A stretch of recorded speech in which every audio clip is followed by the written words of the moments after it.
Okay, all right. So, so let me see how this will work. I'll put up some questions. So these were from the textbook, and this is chapter 48. Okay, so so Grace, you're reading. You can see the screen here, right? No, you can't see the screen. Let me share it with you first. Go here.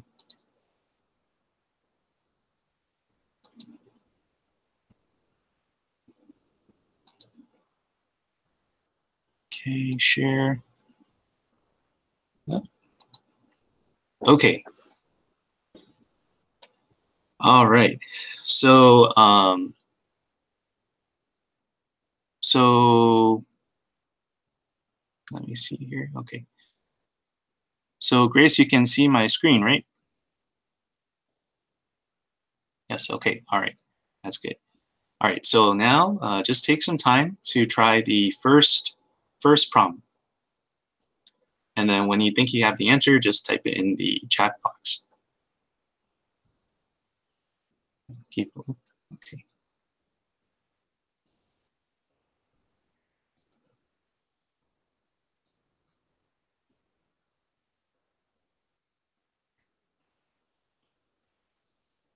Oops, sorry. Yeah, I should do this.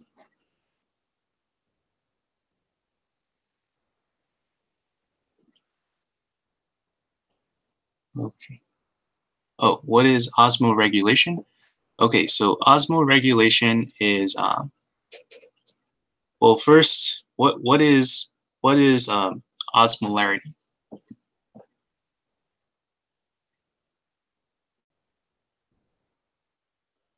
Okay, so let's first go over osmoregulation.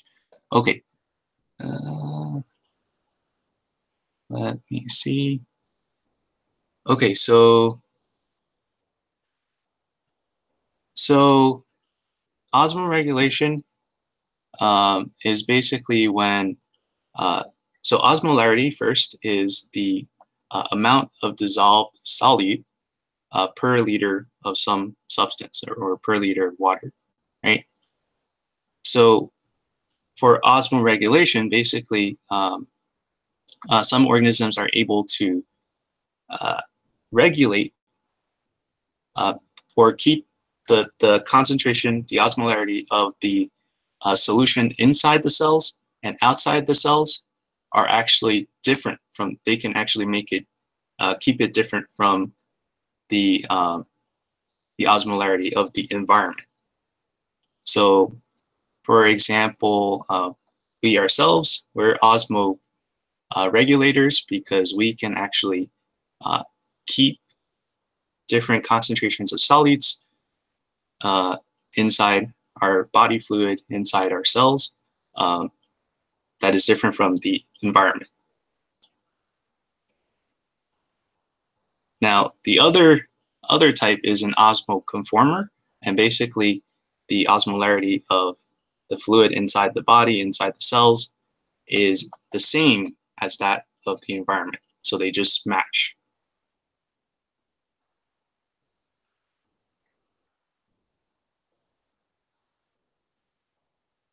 Okay. All right, so now let's try the problem again. I'll give you some time to read it.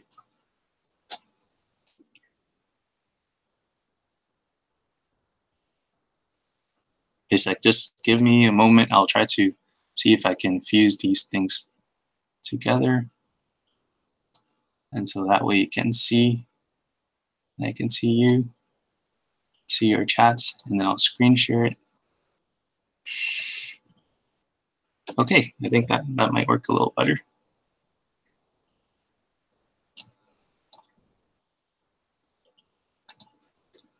Okay.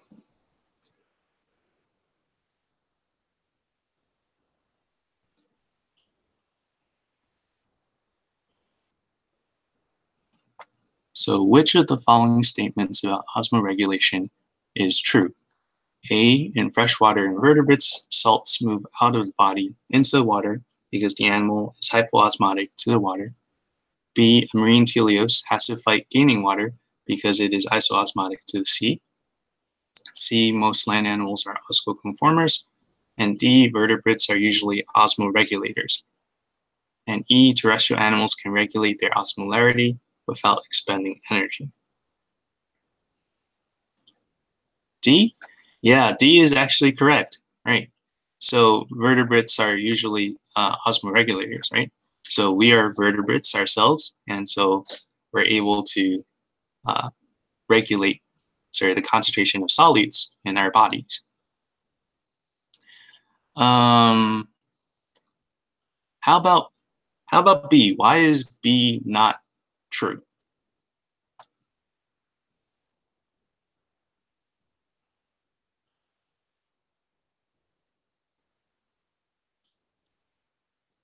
Right. So yeah. So marine teleos are not isoosmotic. So marine teleos is like a fish that lives in the sea, and marine fishes are not isoosmotic to seawater. Rather, they are. Do you know what they are relative to the seawater? Well, um, marine fishes actually are uh, hypoosmotic to the seawater. So that means they actually have a lower concentration of solutes inside their cells, inside their body fluid, compared to the seawater, right, which is filled with ions, filled with solute. Um, and as a result, because the marine fish is hypoosmotic to the seawater, um, the marine fish, tends to lose water, and water tends to flow out into the surrounding seawater. So it's constantly um, losing water, and it has to fight losing water. Yeah. How about okay? Yeah. So all right. So if you have a marine fish, right, and seawater is very salty. It has a lot of solutes, um, a lot of dissolved ions in it, right? A fish, a fish is actually a marine fish in the ocean is actually hypoosmotic to the seawater. That means they actually have a a lower concentration of solutes, dissolved solutes, than the surrounding seawater, right? And because the seawater has more solutes, more dissolved solutes, the fish tends to lose water. So water tends to go from the fish to the surrounding seawater. So that's a challenge that marine fishes face. Marine fish face because they're constantly losing water to the surrounding seawater. Yeah. How about freshwater fishes? Freshwater fishes. So freshwater fishes is different. Okay, because in freshwater fishes live in freshwater, right? So it's like water with very little dissolved solute, without sodium, without chloride, right? And so what happens is the fish is actually hyper osmotic than the surrounding freshwater.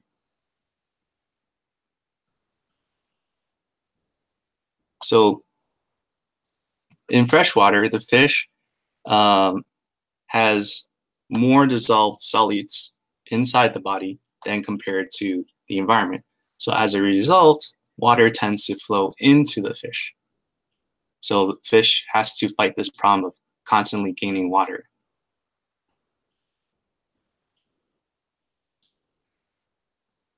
So it is different, but you can look at the textbook to go over that some more. Yeah. Okay. So let's move on. Oh, yeah. So they're basically opposite. Yeah.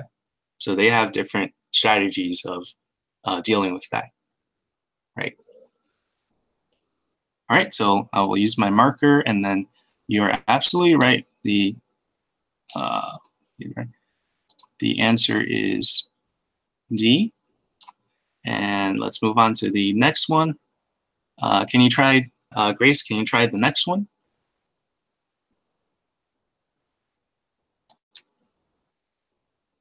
That's funny. Okay.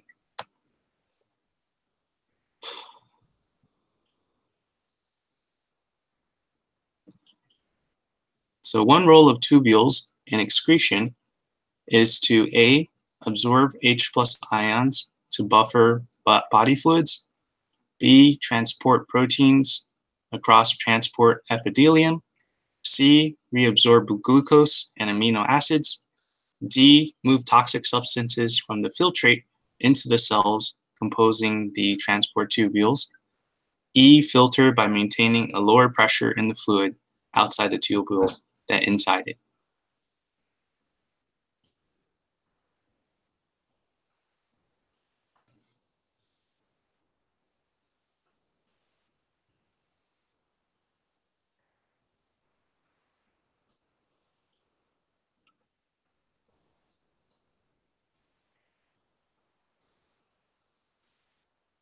E, yes, that is. Oh, actually, sorry, no, not E, not E.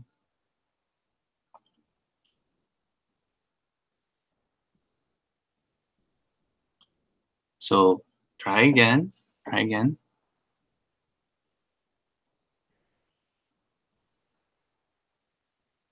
Right? Because if it's E, then what would happen? If there was a lower pressure outside the tubule, then fluid would tend to go out of the tubule, right? Because fluid always goes from high pressure to low pressure. So if that were the case, then water would not go into the tubule. It would go out.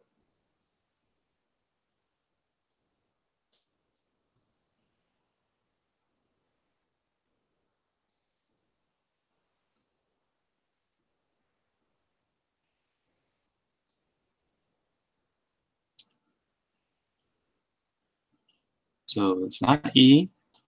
Oh, sorry. Okay. It's not E.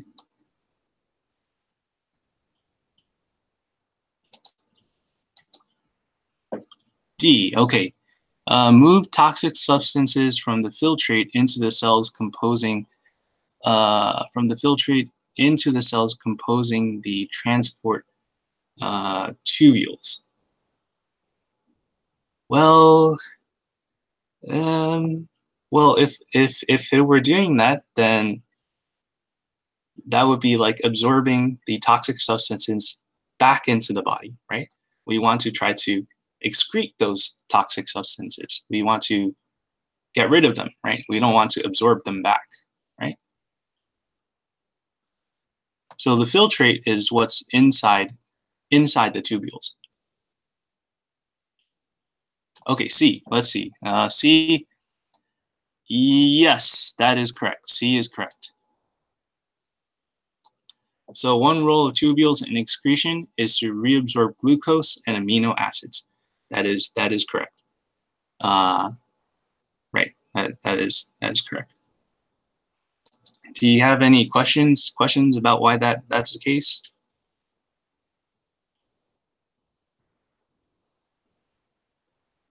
Okay. All right. So let's move on to number 3. So I'll just read it. Products of metabolism in humans, as in blank, A, terrestrial amphibians can include urea, which requires more energy to produce than ammonia. B, birds and reptiles. Well, this is, you kind of have to read it together, but products of metabolism in humans, as in birds and reptiles, can include uric acid, which is non-toxic and excreted as a paste.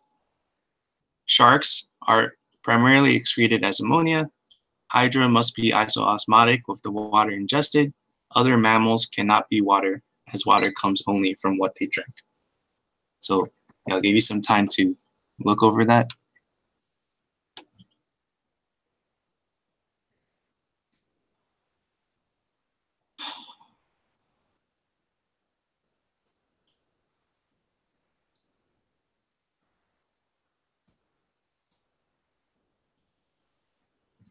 Okay, all right. So, when the body breaks down amino acids and proteins, they produce this. They produce products that are actually sort of toxic to the body. So the body has to get rid of them. And this is the product that's produced are nitrogenous waste. That means they're made up of nitrogen, and it comes in three forms. There is urea. There's ammonia. There is urea, and there is uric acid. Okay, and so those are the three types of nitrogenous wastes. So so ammonia is good for like organisms that live in the water, because ammonia is actually pretty toxic. It's very toxic. And so organisms that live in the water can actually use lots of water to dilute the ammonia and excrete it. However, it is not a good form of waste for land animals, because ammonia is very toxic and you need a lot of water to dilute it, and we don't have that much water around us, right? Water is very limited. So terrestrial animals tend to use uric acid and urea.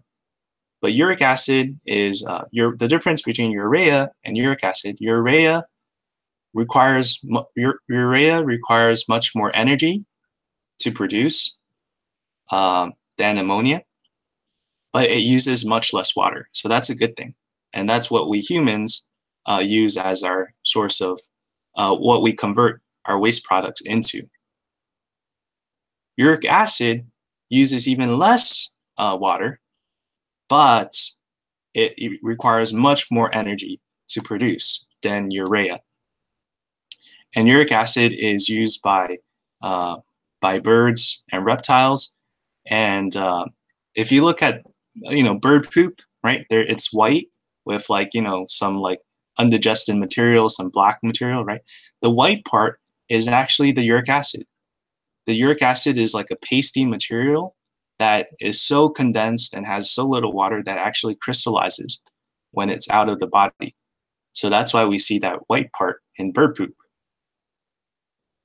Okay, so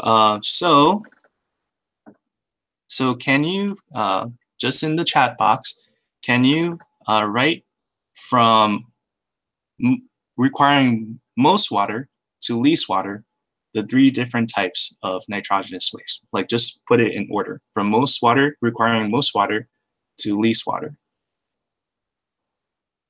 So you have three types of waste, right? You have ammonia, you have uric acid, and you have urea. So can you order them from requiring most water to make, most water to excrete, to least water? Okay, so ammonia, urea, and uric acid, right? Uric acid. That's correct, right? That is correct. How about, can you order it from requiring most energy, least energy to, actually most energy to least energy to make?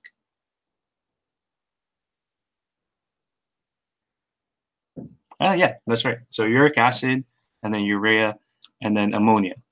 Yeah, that's right. And so which one do humans use?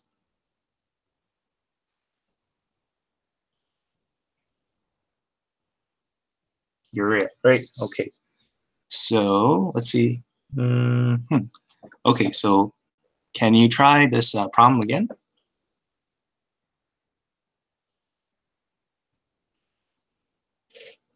It's okay if you get it wrong, we can just cross it out, and then through process of elimination, we'll get the correct answer.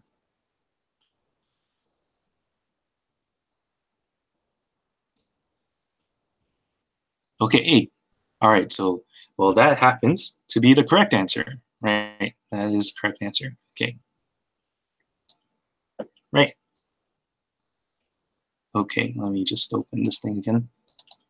Okay, that is correct. Yeah. So any questions? Any questions about the other choices in particular?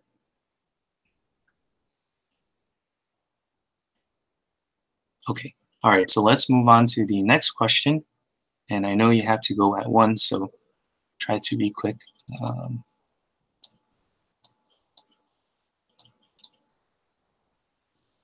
okay. All right. So let's try the next one. Let me just turn on that thing.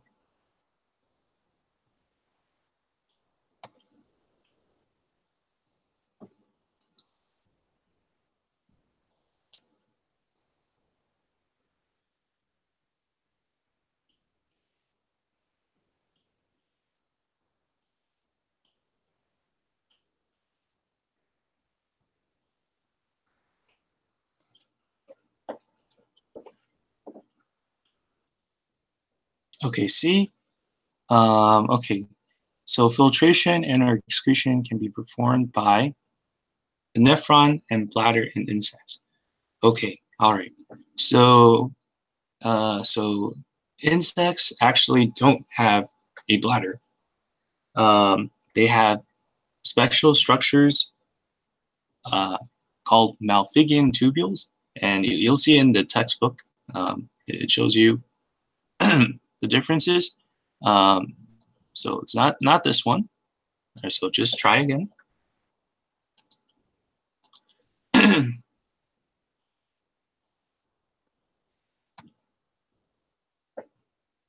D. Okay.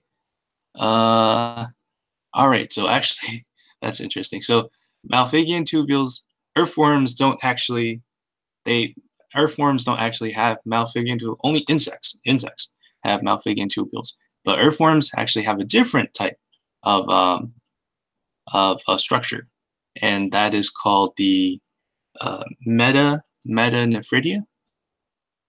So it's not this one.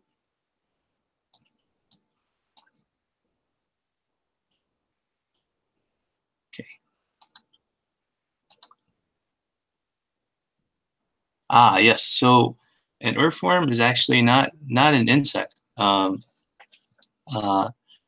an earthworm is a type of, I think it's an annelid. So it's a type of worm, like a roundworm, but it's not like an insect which has like 6 legs, right? And like a fly or like I think a fly or a cockroach, right? Those are insects. Earthworms are a different type of organism. Yeah.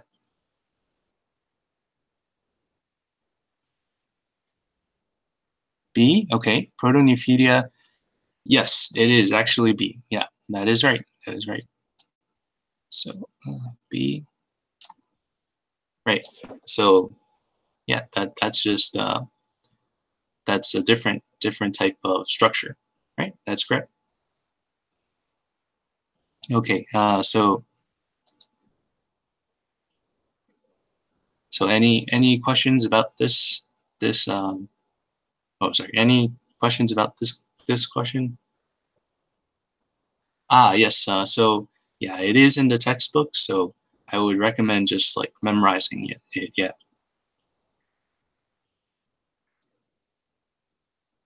Yeah.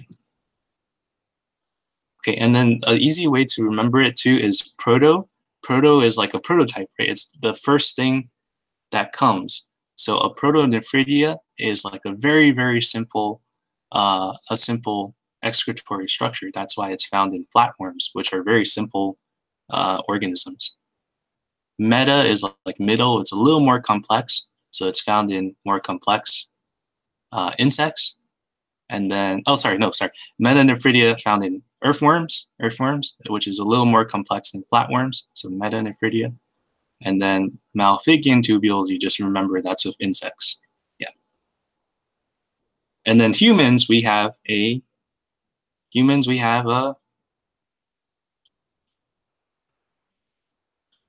kidney, right? We have a kidney. So that is our excretory and filtration structure. Okay. All right. Now let's try number 5. Number 5. Number 5.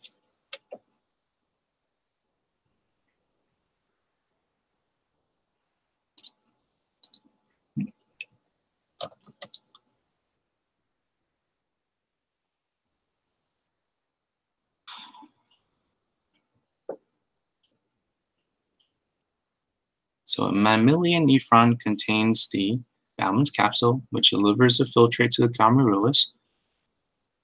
Bowman's capsule, which filters fluid, 99% of which will be excreted. Proximal convoluted tubule,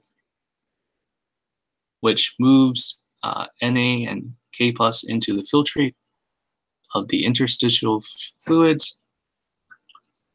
Proximal convoluted tubule, which reabsorbs K, Na, Cl, and H2O. And E, proximal convoluted, which lacks microvilli to ease fluid movement through it.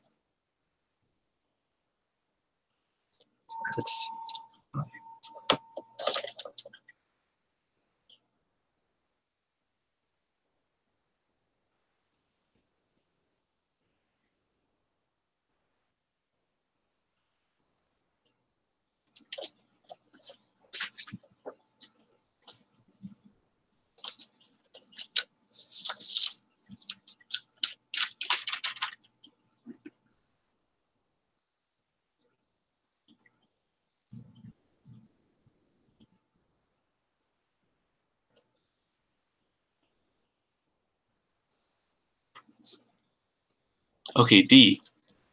That is correct, right? That is correct. Okay. That is correct. So why is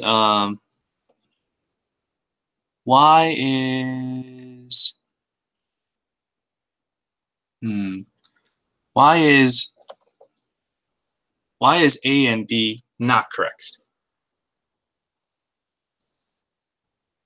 Or actually, why is A not correct? Yeah, I just see H2O. Okay. Oh, right, I see. Yeah, you just see H2O. Yeah, that's right. So the proximal tubule also starts absorbing H2O as well. So that is correct. Yeah. So do you have any questions about the other choices?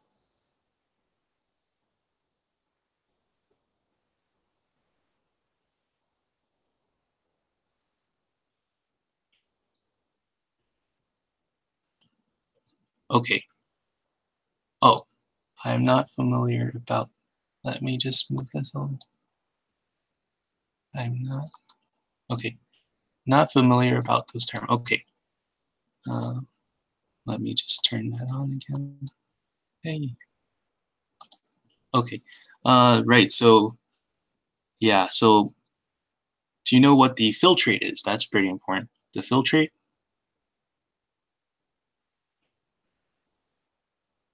Okay. How about the interstitial fluids?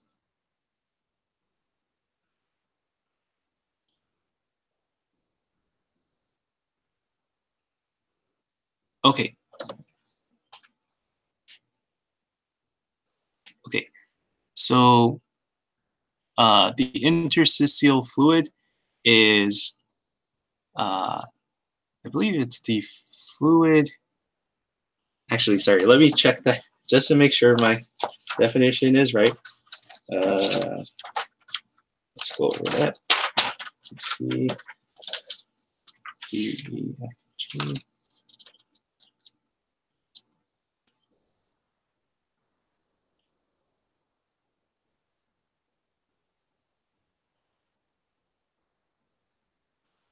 Okay, let me just double check. Okay, sorry. Let me see. Interstitial fluid.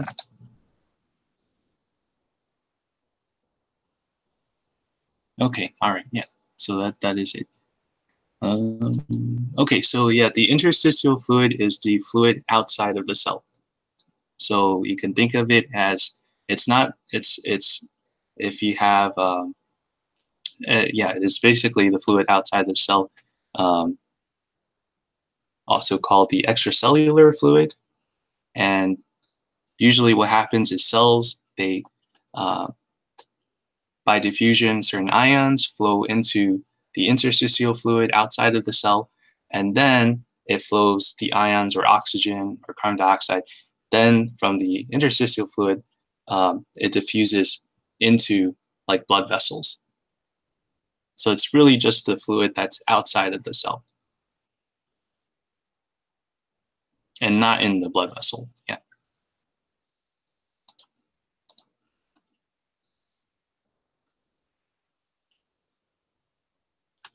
Okay. And do you know what the Bowman's capsule is? Oh, why it start with enter?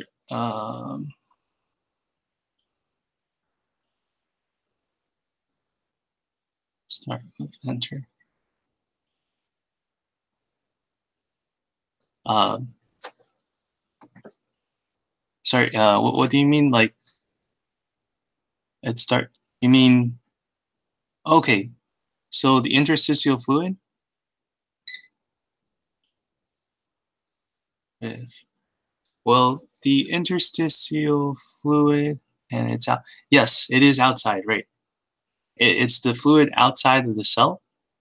So if you have, so say here, I'll just draw it here. Here's a blood vessel, right? Here's a blood vessel. And then there are lots of cells here, right? So this is a cell, that's a cell, that's a cell. And you can just imagine there's like a whole lot of cells. Oh yeah, right. So why not just enter? Because, well, the cells themselves aren't really, yeah, that's actually a good question. Yeah, so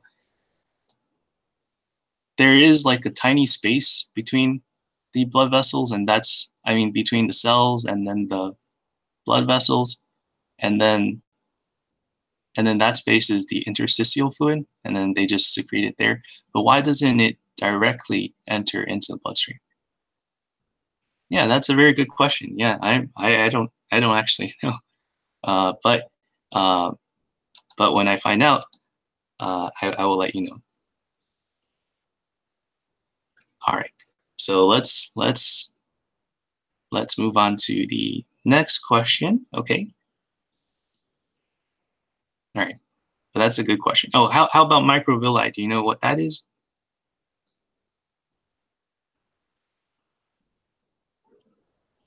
Okay, so microvilli are like tiny little projections inside the tubule. And then you have microvilli inside your lungs as well. Um, and basically they increase the surface area of the tube. So if you can imagine, if you have like a like like a surface that's folded into lots and lots of projection, many different folds in it, right? It has a lot more surface area than if it was just flat.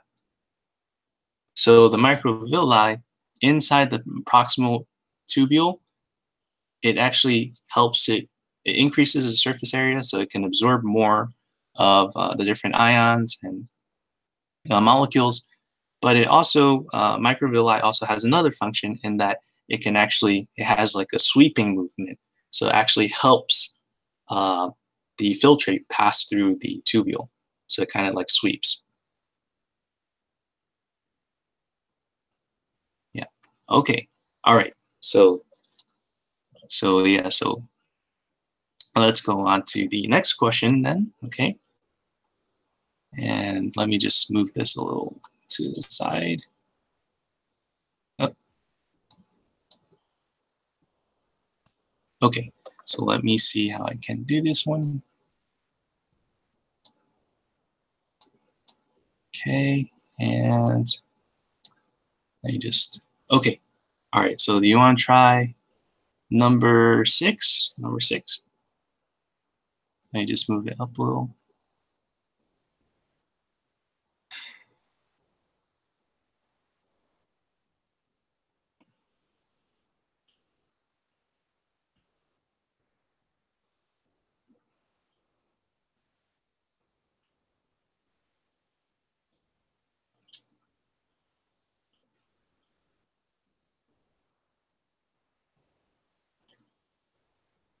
So which of the following correctly describes a part of kidney function?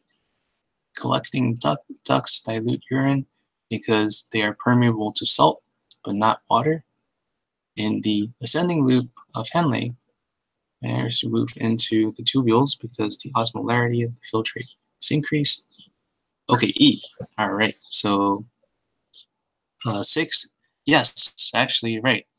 That is correct. E is correct. Mm-hmm. And the rest of the choices aren't correct. Are do you know? Is there any any of the choices that seem a little confusing,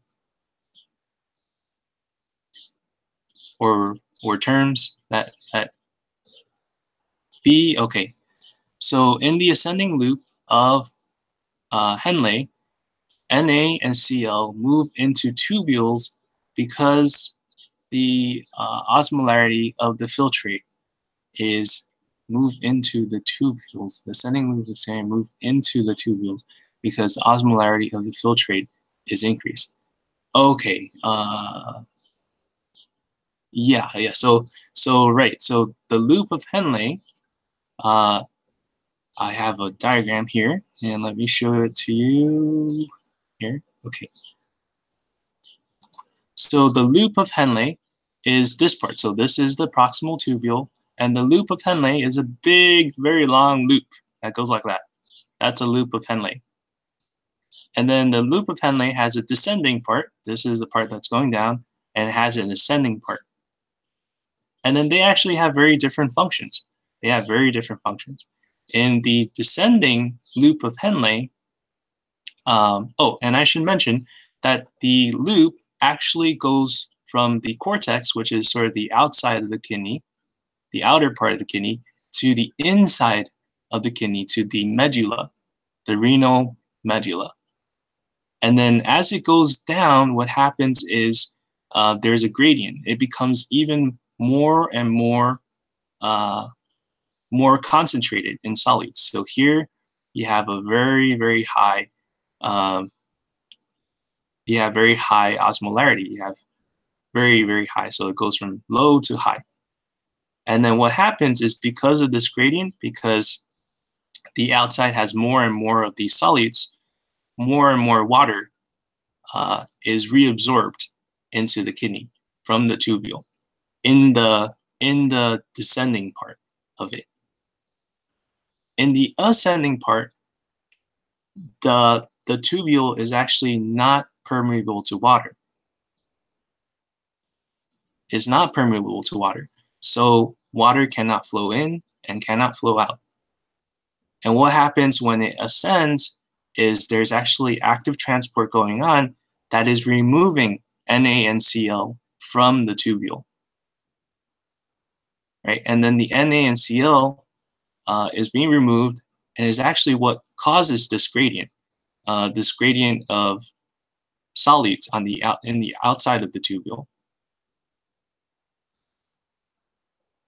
So they actually have very, very different functions. It's descending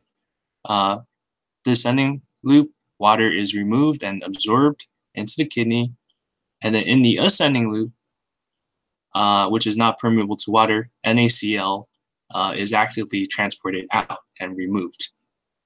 And the NaCl contributes to the gradient of solutes. Like it goes from low solute, low osmolarity to very high osmolarity on the outside, outside the kidney. Okay, and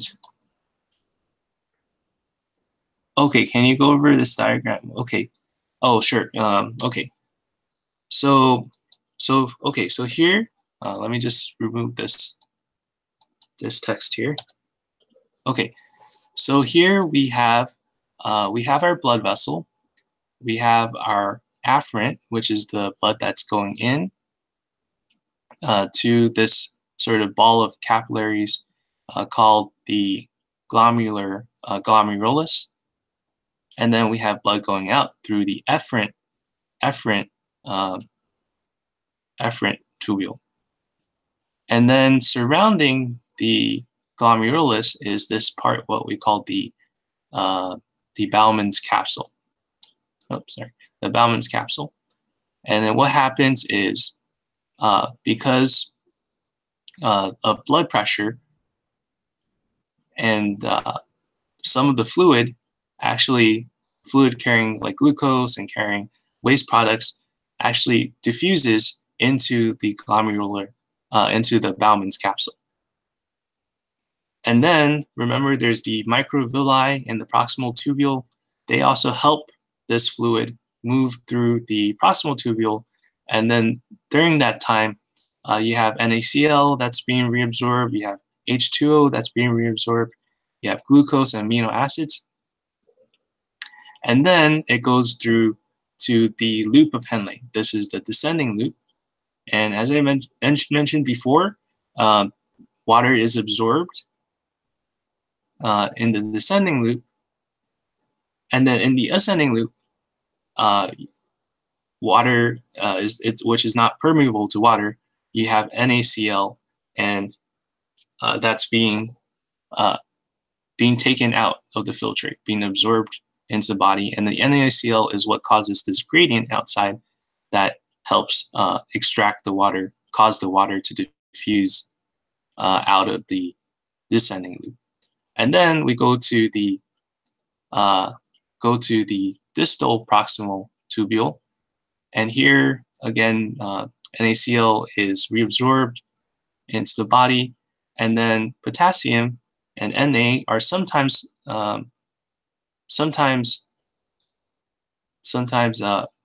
potassium is sometimes secreted into the tubule as well.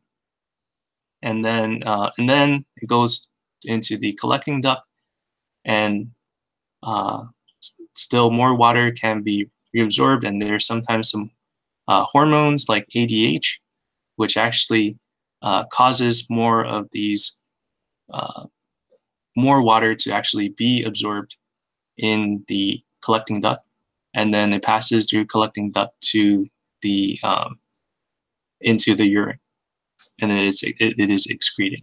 So it is a process, and that is basically how it works, but there's definitely more details. Okay, let me see. Okay, so do you have any questions about any parts of the nephron?